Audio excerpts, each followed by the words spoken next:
Welcome back class 8। आज हम chapter number 14 सारा अक्षर उसका पेज नंबर 33 लास्ट जो बचे हुए पैराग्राफ है उसको समझने जा रहे हैं। ठीक है, तो हमने लास्ट वीडियो में देखा था कि सोनल पेंसिल से लिखती है तो उसकी राइटिंग बहुत अच्छी आती है, और अशरफ कहता है कि मैं कलम से लिखता हूँ तो मेरी राइटिंग अच्छी आती है।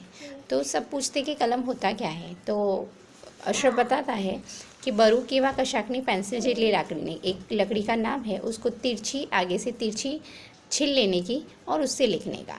तो अब सब कहते हैं लकड़ी से तो कोई लिख सकता है क्या, पर अशरफ कहता है कि लकड़ी को दवात या तो साहिना खड़ियामा, दवातમાં એટલે કે ખડિયામાં બોળવાનો, ઇંક પોટ में ડૂબો ડૂબો कर लिखना होता है।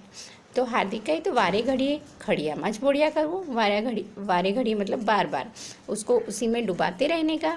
अशरफ कहे हाँ तो कि हाँ, तो उससे लिखाई बहुत अच्छी आती है।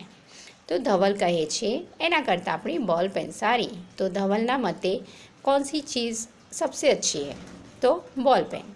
केम, तो एनो फायदो ये छे कि बॉल पेन में अणी छोलवानी चिंता नहीं, शाही भरवानी माथाकूट नहीं, અને હાથ ગંદા થાય નહીં, रिफिल ख़राब थाय એટલે બધી કાઢવી।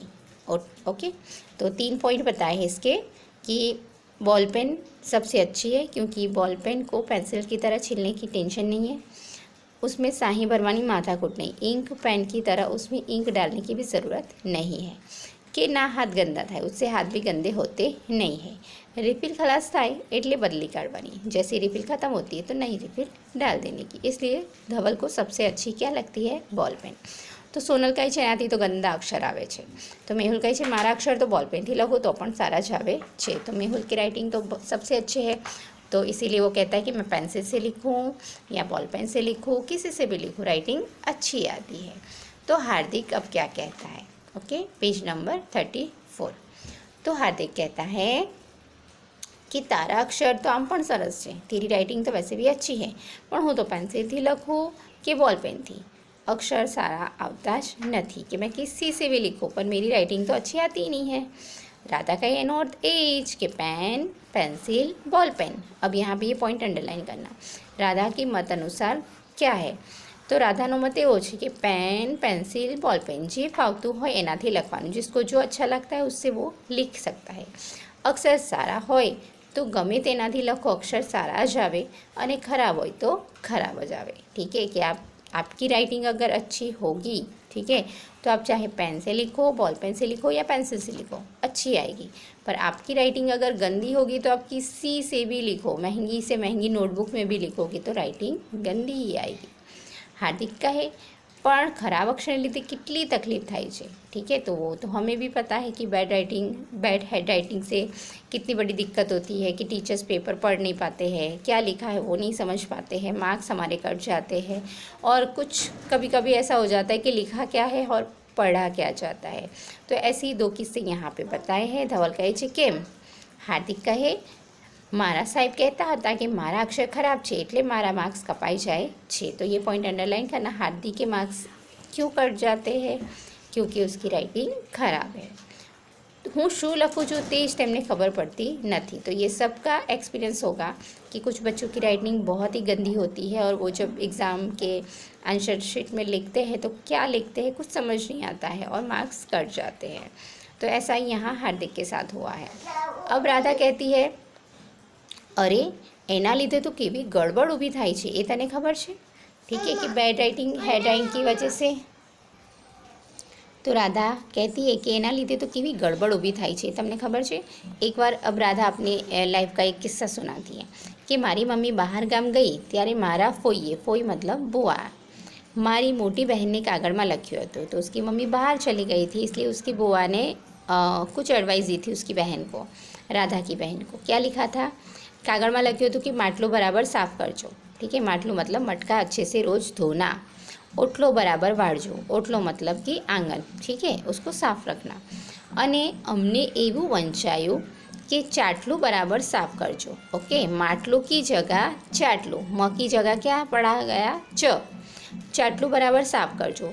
अने ओटलोनी जग्याए चोटलो, ठीक है, अ की जगह च पड़ा गया, राइटिंग गंदी थी इसलिए। ચોટલો બરાબર વાળજો। तो મારી બહેન તો બિચારી રોજે રોજ ચાટલા સાફ કર્યા કરે। ચાટલા મતલબ શીશે, ઓકે, ગ્લાસીસ। અને ટૂંકા વાળમાં ચોટલો વાળવાની કોશિશ કર્યા કરી। बेचारी एवी कंटाड़ी गई कि बात ज न पूछो, कि बहुत परेशान हो गई, क्योंकि उसको समझ ही नहीं आया कि बुआ ने क्या कहा है। तो वो मटके की जगह रोज़ शीशे, घर के जो भी शीशे थे वो साफ़ करती थी, और ओटलो आंगन को साफ़ रखने की जगह अपनी छोटे से बालों में चोटी बनाती रहती थी। तो यहाँ पे देखा कि एक गलत लेटर से कितनी बड़ी मिस्टेक हो जाती है। अशरफ का एक खबर पड़ी ત્યારે બહુ હસ્યા હશે નહીં, कि जब पता चला तो बहुत हंसी आई होगी। तो कि हाँ तो પણ કોઈ વાર ઓળનું ચોળ વેતરાઈ જાય તો, ये રૂઢિપ્રયોગ है, મોસ્ટ એમપી है, ठीक है।